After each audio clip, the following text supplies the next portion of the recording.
What's up, everybody? It's your boy Stevie the Black. It's STEVEE the Black. I'm back. And first and foremost, I want to apologize for getting this video out late. Um, Circumstances arose that could not be foreseen. That could not be, foreseen. Um, but I'm here now. I'm available. I have the time, and I am now going to break down the 2023 Philadelphia Eagles. Well, I can't say I didn't see this coming, but I did. If there's I have a very good pulse for this team, right? And I knew that this is how it was going to end. You know, as I said in my video last week, people kept telling me at work, "Oh, it's the Bucks. It's Baker Mayfield. You can beat the Bucks." And I'm like, "No, we can't. You haven't seen what I've seen. You haven't watched what I've watched. This team is not going to win a playoff game. They're going to go one and done." And that's exactly what happened. I said, I don't know if I told y'all or if I told Addie, I can't remember, but I predicted that the Eagles were going to go 1-2 in their final two games. I knew they would figure out a way to beat the Giants Christmas Day, but that they would lose to the Cardinals and that they were going to lose to the Giants again. And that's exactly what happened. I knew they were going to lose to Seattle. Honestly, for me, I saw this question, I think it was yesterday, and it said, "When did you know the Eagles season was over?" And I knew it was over after we lost to Dallas. That's when I knew it was over. And you can look at that, you can say, "What? When we lost to Dallas?" But there was still a chance to get the number one seed. There was still a chance to win the division. What do you mean? That's when you knew the season was over. Because I knew being on that stretch of easy games, I said it wasn't going to convince anybody that the Eagles were back, that the Eagles were fixed, that they were just on a tough stretch. No. It was not going to convince them. But as I've said before, the 49ers broke them. Dallas finished them off. And then they choked away that lead and then they choked away that game against the Seattle Seahawks. Maybe that was the final nail in the coffin for me, but I just knew. I knew the week before it was over because I said, after the game against the 49ers, I said, the game against Dallas will tell me who this team really is. It will tell me who they really are. And it showed, and I was shown who they really were. They all lied down. They lied down and they rolled over. They let Dallas walk up and down on the field on them. Even though they put in a pretty impressive second performer defensive half, only giving up 9 points, the offense couldn't score. And that's when I knew. I said, deep down, that's when I knew. I said, yeah, it's over. Because even though Seattle wasn't a very good team, it's hard to win in Seattle. And for whatever reason, we can't beat Seattle. But I thought maybe this time will be different because they're desperate. Nope.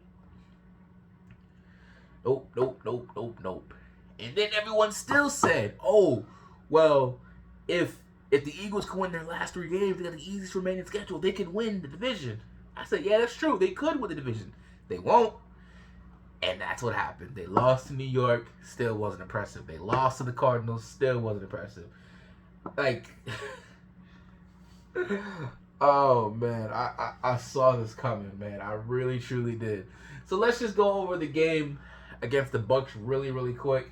Because I got a lot of things I need to say. So we ended up losing to the Bucks 32-9. Jalen Hurts was 25 of 35 for 250 yards and 1 touchdown. We all knew going into this game that Jalen Hurts had a broken finger. So we just thought, naturally, oh, the Eagles should just run the ball because, Jalen Hurts' finger and everything like that. But, boy, were we wrong. Because look at this. DeAndre Swift, 10 carries for 34 yards. Jalen Hurts, 1 carry for 5 yards. Kenneth Gainwell, 4 carries for 3 yards. Oh, Lord. I don't know what they see in this man. Smitty, the only one that showed up in the game, he had 8 catches for 148 yards. Swift had 4 catches for 32 yards. Julio Jones had 3 catches for 22 yards. It's a shame you get a Hall of Fame wide receiver and you just don't know how to utilize him. Dallas Goedert, another underutilized talent, 4 catches for 21 yards. Quez Watkins, 3 catches for 12 yards. Why are you even on the team, bro? I used to fight for you, bro. I really used to fight for you.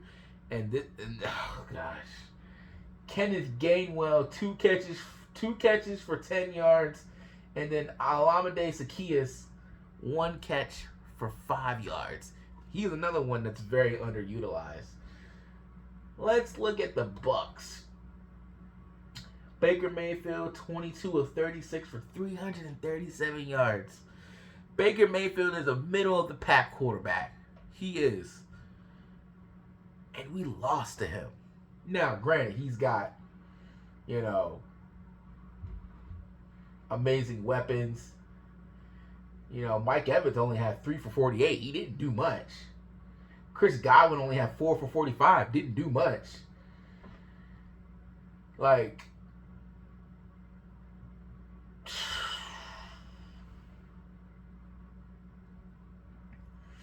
They ran the ball well, though. Rashid White had 18 carries for 72 yards. Baker Mayfield, 2 for 16. Chase Edmonds, 7 for 12. Devon Tompkins, 1 for 10. And Trey Palmer, 1 for 9. Let me get the... they rushed over 100 yards. Because, let's see. 72, that's 82. That's they rushed for over 100 yards. Baker Mayfield, Tyrod Taylor. Let's see, who else? I mean, Kyler Murray. Who's the dude that was on the Seahawks? Let me look him up because I'm done with this.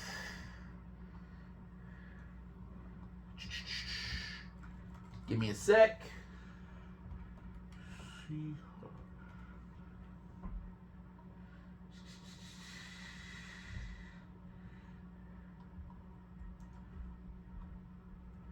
Quarterback.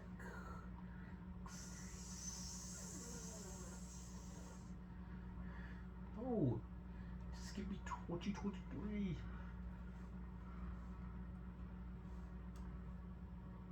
Drew Lock. I forgot that man existed. He used to be on the Broncos. Drew Lock.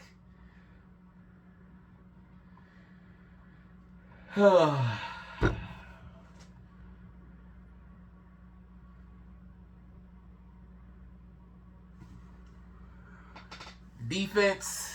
What else can we say about this game? The defense was trash as usual. Couldn't tackle to save their life. The whole team quit.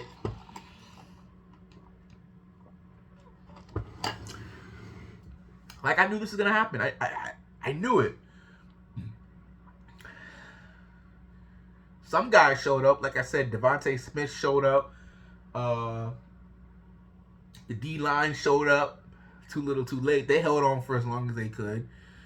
But I'm trying to think. After the safety, after Hurts gave up that safety, that's when I knew.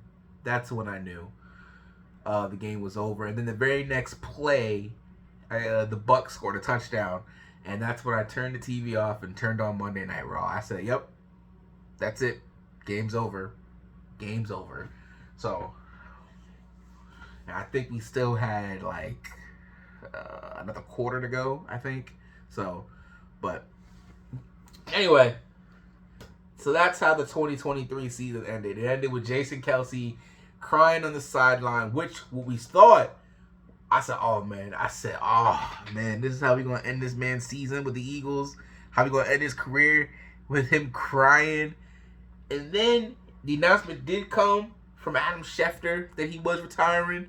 But then Kelce said on his podcast, he said no. He said, no, I'm not retiring. He said, I haven't made a decision yet. So, as the old saying goes, you're telling me there's a chance. But I'll get back to Jason Kelce in a minute.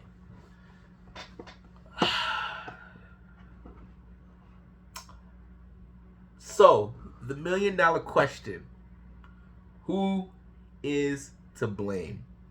Who is to blame for the demise of the 2023 Philadelphia Eagles? And the answer is quite simple. Everyone. Everyone is to blame. This was a complete team effort. In the same way it takes a complete team effort to win a game, to lose a game, to blow us. It was a complete team effort to blow the season. How you start off 10-1, but even in that stretch, you're like, something's just not right. Every single game, you're like, something's just not right. But they're winning. They start off 5-0. Something's just not right. Then they hit a roadblock against the Zach Wilson's another one, definitely. Against the Jets, and they lose, and you're like, something's just not right. But then they decimate, embarrass the Dolphins. They beat the Kansas City Chiefs. They beat the Buffalo Bills. They beat the Dallas Cowboys. And before you know it, they're 10-1, and you're just looking at it, and you're just going, you know something's wrong. You know something's not right. You know Hurts' knee is messed up. And yet, they keep winning. Yes, the defense is trash, but when you need them to make a play, they make a play. But you knew something wasn't right. And then it all came crashing down against the 49ers. But I've said that so many times, there's no need to go over it. The fact of the matter is, everyone is to blame. Jeffrey Lurie is to blame for being too involved. You need to step away. You need to let the football people work and do their job. You need to not be afraid of hiring a guy who's going to come in here and actually knows what he's doing, instead of hiring these no good, nobody coaches. Doug Peterson worked out for you. Andy Reid worked out for you. Yes, Chip Kelly was a disaster. But guess what? You win some, you lose some. You win some, you lose some. Nick Sirianni looked like he was working out. Took us to a Super Bowl, 3 straight playoff appearances. But then you let it get to this, and he can't fix it. Another reason why Jeffrey Lurie is to blame is because we all know for a fact now, not for a definitive fact, they'll never come out and say it, but because Nick Sirianni would never do this, even though he took the blame, just like he took the blame for Carson, for AJ Brown and Jalen Hurts' blunder in Seattle of getting rid of Sean Desai for Matt Patricia. But that was from the higher ups. That was from Howie Roseman and from Jeffrey Lurie. You screwed up. The defense got worse. You screwed it up. It's Howie Roseman's fault for not putting a competent team together. The offense was pretty much fine for the most part, but it was the defense, the lack of linebackers, the lack of safeties, the lack of just attention to detail. Like, I mean, at the time, it seemed like a good idea to bring back in. Everyone's pretty much all on board for bringing back Slay and Bradbury, but the drop off this year was, oh my lord, especially Bradbury. Like, bro, there were times last year which Bradbury was better than Slay, and we're sitting here going, yo, what the heck happened? Like,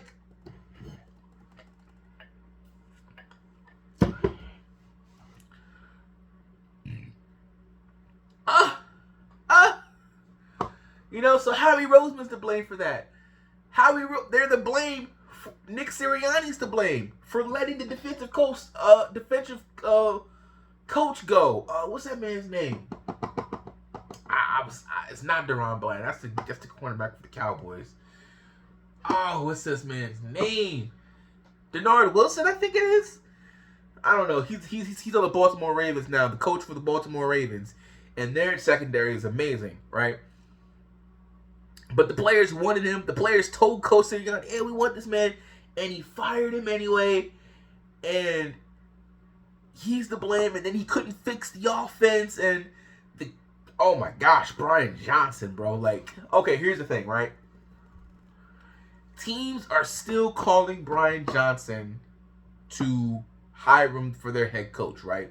So what does that tell me? That tells me that around the league, people view Brian Johnson as a smart man, as an intelligent man, as someone who knows what he's doing. So if that's the case, why do we as Eagle fans want him gone so bad?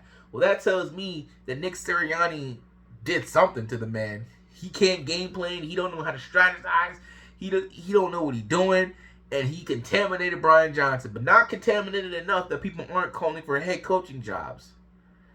So, but even still, common sense would say, no, I'm not going to call this screen pass.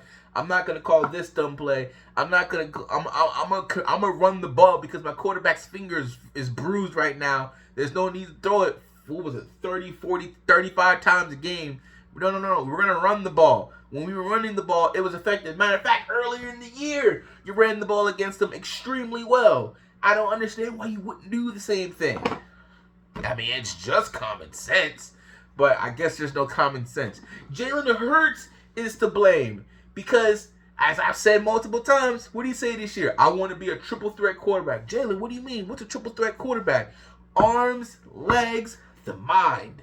I keep thinking about how he and AJ, the game in Seattle, he's throwing it up to AJ. What are you throwing it up to AJ for? All we need is like 20 yards for a field goal. Guess who was right there? Kenny Gainwell. You could have easily thrown it to him. He could have got the 20 yards, 15 yards, whatever it was that we needed. He could have got those yards easily. That was time to call the screen pass. Everyone and their mother knew you were going to throw it to AJ Brown. You're so deadlocked on throwing it to AJ Brown, you won't see the field. Like, take the smart play. If the defense is giving you something in the middle of the field, 3-4 yards, take the 3-4 yards. You don't need the 10, 15, 20-yard play all the time, Jalen. What the heck? Like, I can't tell you how many times I've seen dudes wide open or dudes getting open and Jalen's going the other way or Jalen's throwing at AJ in double coverage and like what? No.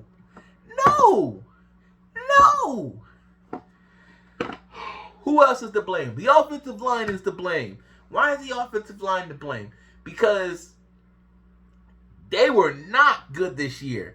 I can't tell you how many times I'm like, dude, why are so many people getting up in Hurts' face? Like, Hurts don't got no time.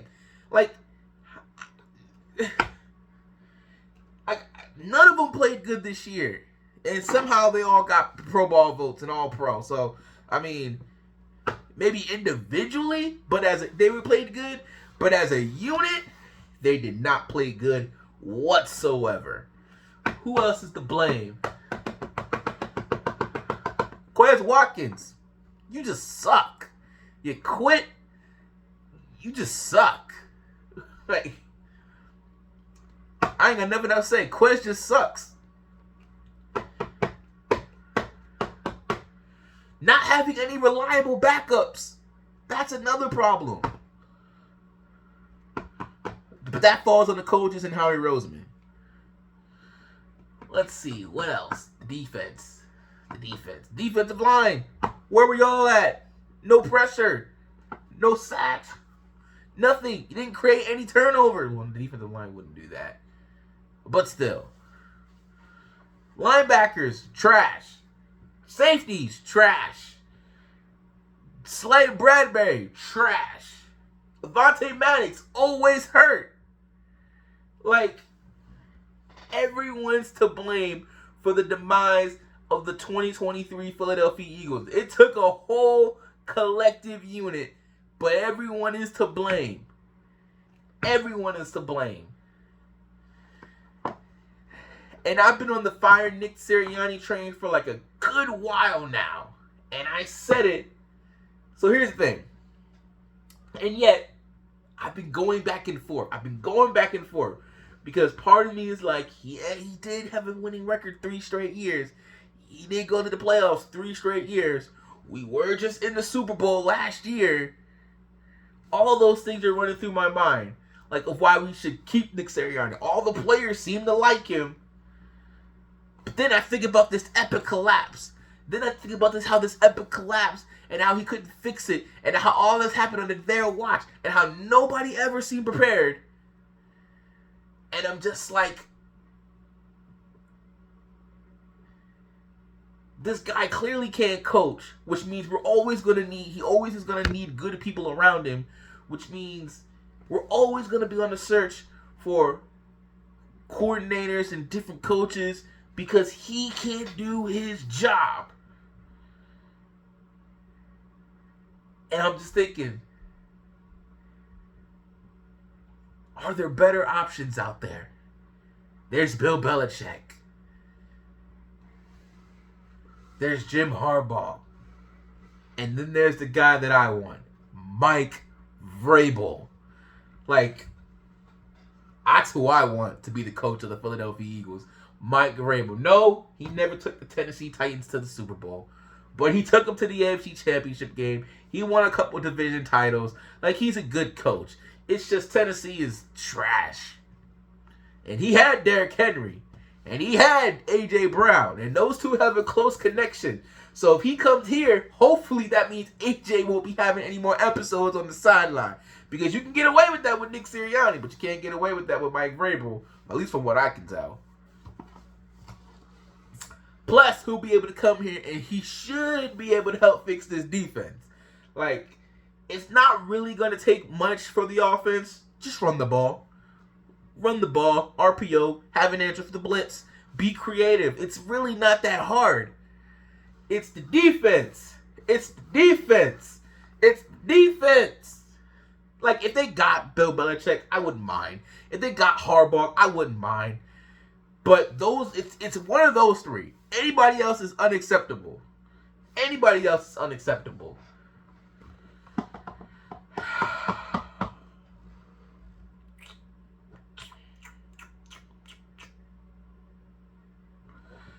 Hey.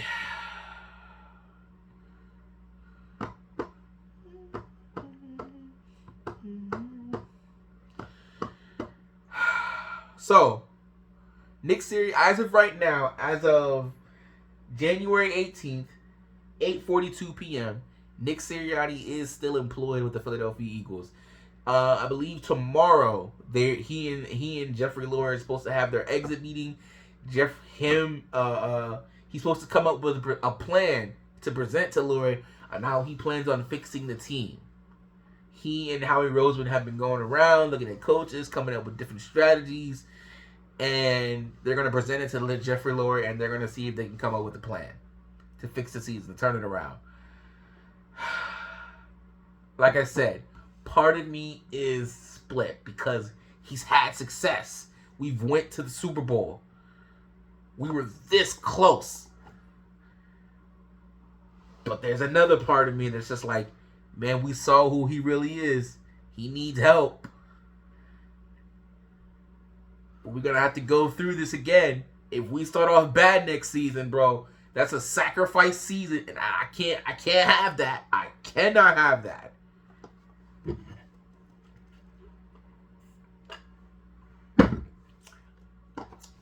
See, Eagles fans are not Sixers fans, right? And I know it's weird for me to say it, but hear me out. There is no process. There is no, hey, we're going to sacrifice the season. No. You fix the problem and you fix it now. You fix it now. Right?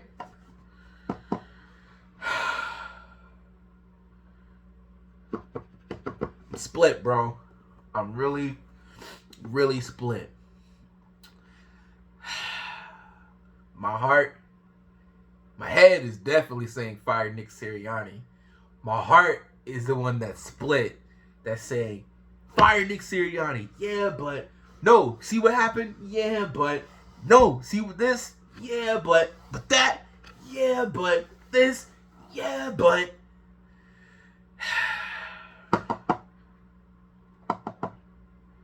It's crazy how this weekend mirrored 2 years ago. Remember 2 years ago when we lost to the Bucks in the playoffs? You remember what that score was? 31-15. Almost identical. We somehow put up 15 points in that game. We couldn't even do that the other day. That's sad. And you remember how horrible that 2021 offense was. Like, they ran the ball then because they had no choice. But then remember, they got to the playoffs, and then they didn't run the ball. Matter of fact, let me see if they ran the ball. Let's see. Let's look at the stats. Oh, Lord.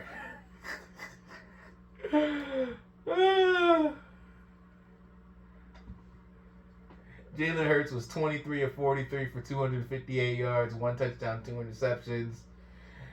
Jalen Hurts was the rushing leader on the team with 8 carries for 39 yards. OMG. Boston Scott 1 carry for 34 yards. Oh, Lord. Okay. Oh, a touchdown run. Miles Sanders 7 for 16. Kenny Gainwell 1 for 6. My gosh.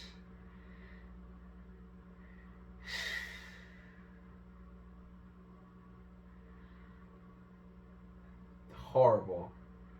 I remember this game too because I was like, why aren't we throwing to Devontae Smith?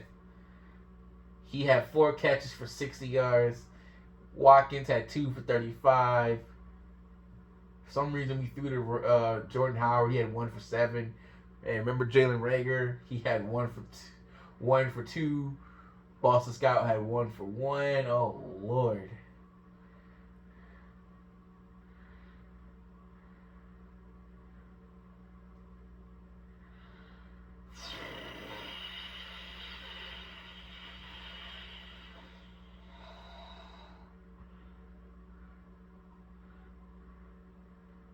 Look at that. Mike Evans, 9 catches, 117 yards. Gronk had 5 for 31. Oh, man. Brady was cooking us.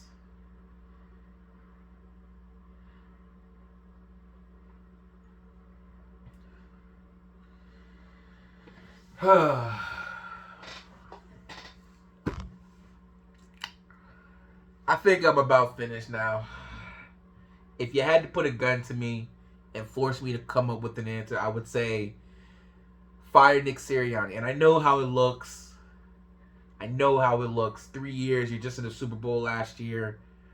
But I can't get over how things went so badly this year. Like, they were so bad.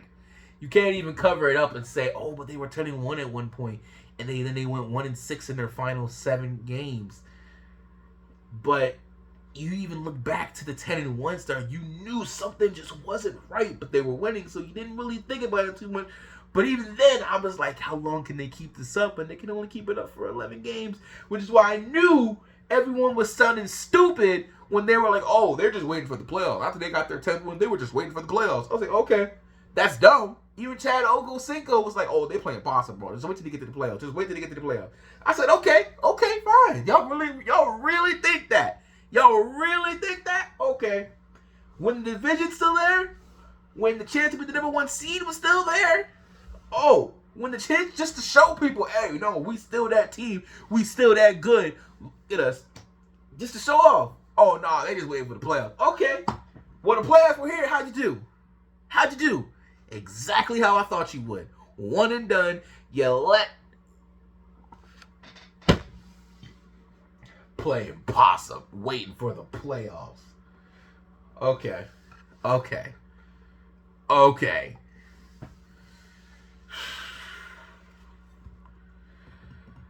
Oh, man. So, now what? Well, you probably won't see me again for a while. Probably till about Super Bowl weekend. I have no interest in the NFL anymore. The Eagles are done. They're out. Thankfully, the Dallas Cowboys are out too, so I don't have to worry about them. I thought they were going to make it to the NFC Championship game, but lo and behold, they got eliminated just like us.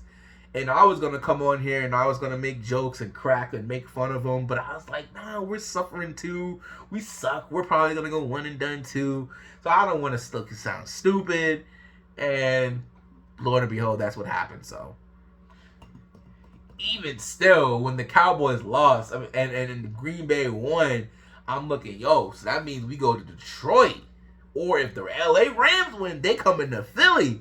I say, yo, is this an opportunity? If the Eagles could just somehow get it together. But they couldn't even do that. They couldn't do that because, like I said, I know this team.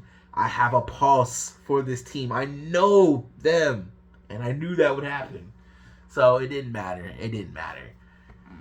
So now, as long as San Francisco don't win, I'm fine. I don't care who wins the Super Bowl. Could be the Texans, could be the Detroit Lions, could be the Ravens. Honestly, I don't care. As long as it's not the 49ers, because now they public enemy number 2.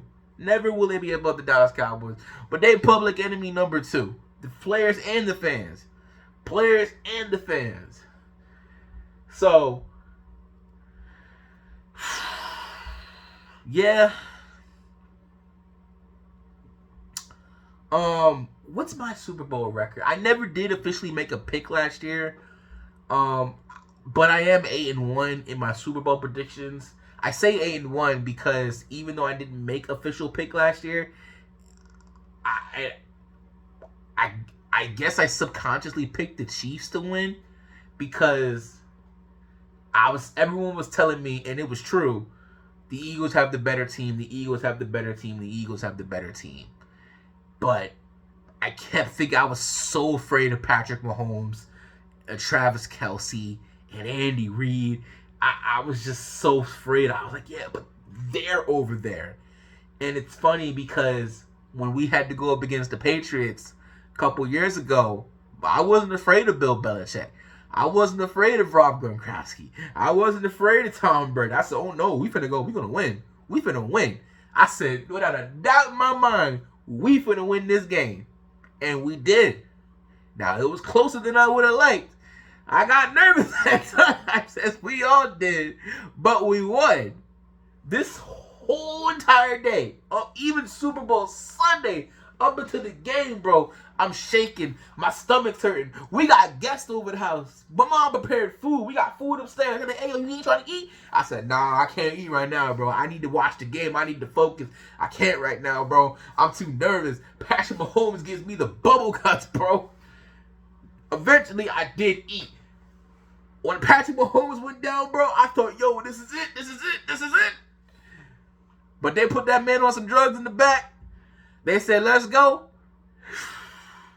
And I ain't been right ever since. I ain't been right ever since. Oh, man.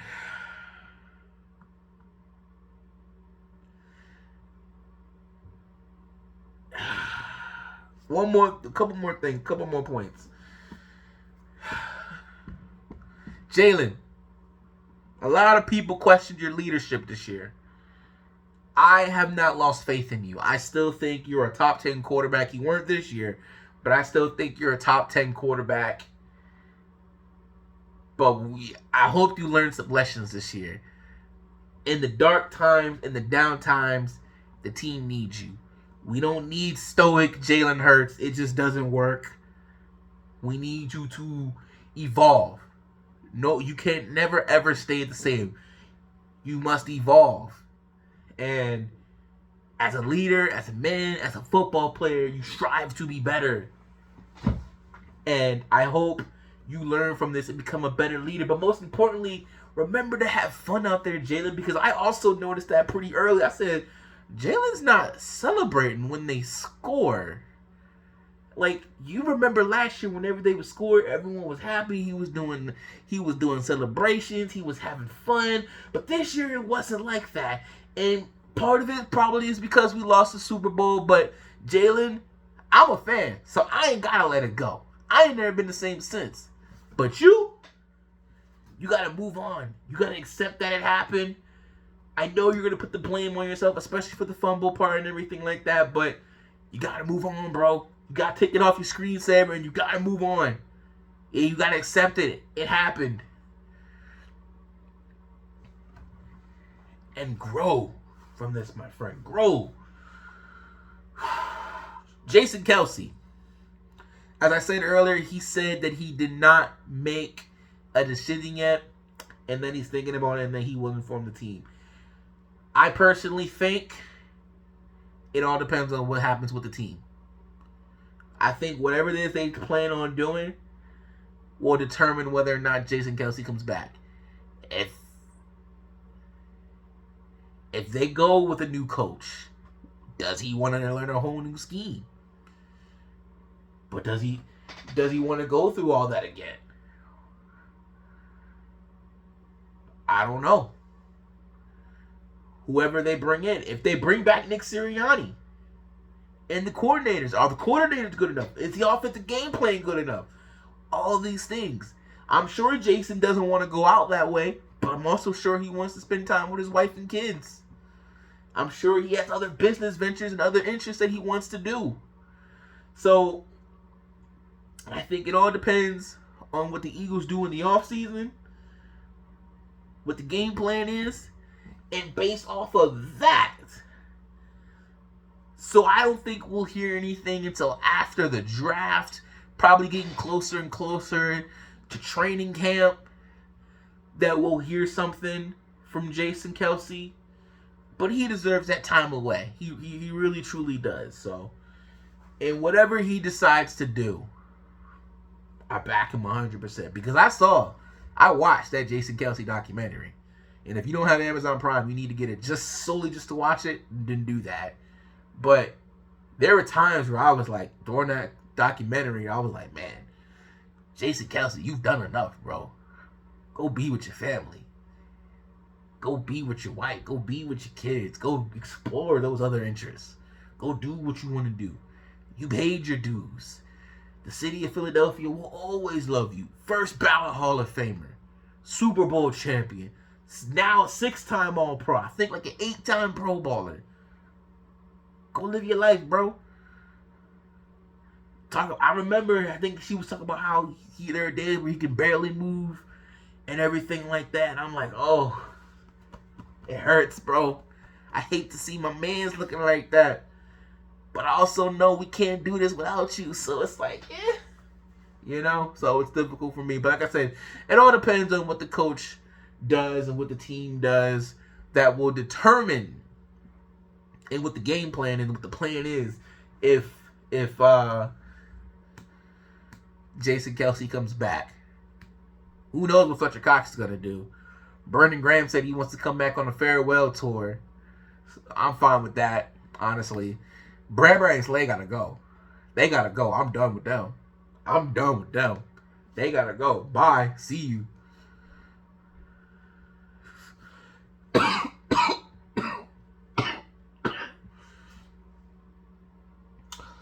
But that's pretty much it. I don't have nothing else now. It's been 38 minutes, but this is the end of season video. Like I said, I'll be back around Super Bowl weekend to give my predictions. Next year for the season. I'll be back to doing predictions videos again, recap videos also. Back to doing the NFC East report. I'll be back to doing all that stuff again. The reason I had stopped doing it for such a while is because after I went to Tampa and I had a great time and obviously saw the Eagles win. This is back in week 3, not last week. I got depressed because I'm like, man, now I got to go back to work and I have nothing to look forward to, and it got me in a pretty dark place, and I couldn't bring myself to do the videos. That's why I didn't do the videos last year or the 2022 season, is because of depression, you know, and everything like that. So, but I at the same time, I did miss doing it, and I regretted not doing it during one of the most fun Eagles seasons I've ever seen with my own eyes. Had they won the Super Bowl last year, I would have said, oh, that top 2017 all the way. Because that's how fun it was. Even though both years were unexpected,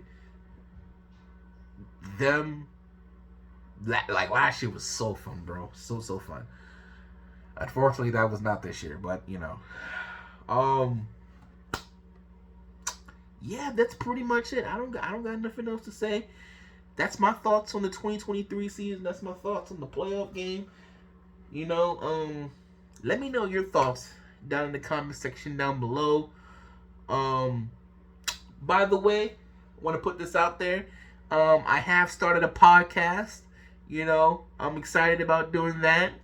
Got together with a bunch of friends and said, hey, let's do some movie reviews, and let's talk about anything and everything. And that's the name of the podcast. It's the Anything and Everything podcast.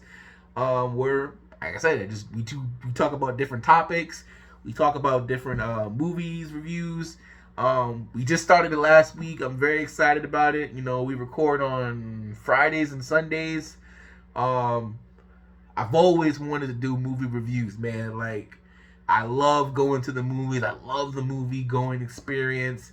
I've always had so many things to say about movies, and now I get a chance to express those things. So I'm going to leave a link in the comment section or the description below to the podcast, to the channel, so y'all can check that out. So y'all can subscribe to that channel, like that channel, and give your thoughts on that as well.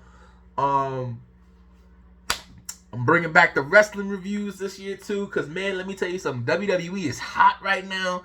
The Royal Rumble's next week. I'm hyped as heck for it, man.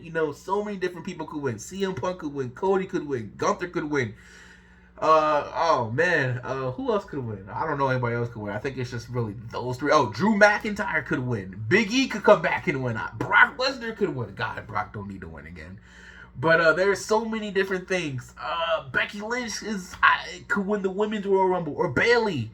She could win the Royal Rumble. Rhea Ripley, like WWE WrestleMania is so hype right now. The Rock's back. He's going after the Roman Reigns for the head of the table. What does that mean for Cody Rhodes and his story? Like, so many stuff is happening right now. So I'm bringing back the wrestling reviews. I stopped doing that because those weren't getting views. And if things aren't getting views, I'm like, why am I doing this? So if you got a way for me to improve the wrestling takes and everything, please let me know. Because I'm also reviewing the Attitude Era. Because that's the greatest era of wrestling, right?